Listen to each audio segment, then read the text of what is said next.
বঙ্গবন্ধু কন্যা শেখ হাসিনাকে দেশে ফেরানোর দাবিতে গোপালগঞ্জে শোডাউন করেছে আওয়ামী লীগের নেতাকর্মীরা।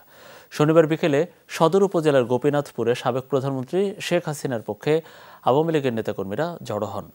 তারা ঢাকা খুলনা মহাসড়ক অবরোধ করে বিক্ষোভ করতে থাকেন। আন্তঃবাহিনী জনসংযোগ পরিদপ্তর আইএসপিআর জানিয়েছে, সেনাবাহিনীর দুটি টহল দল ঘটনাস্থলে গেলে তাদের উপর ইটপাটকেল ছুটতে থাকে বিক্ষোভকারীরা। ধারালো অস্ত্র নিয়ে হামলা চালানো হয়। সেনা সদস্যরা ছত্রভঙ্গ করতে লাঠিচার্জ করলে কর্মীরা দুটি গাড়ি ভাঙচুর করে এবং একটি গাড়িতে আগুন ধরিয়ে দেয়।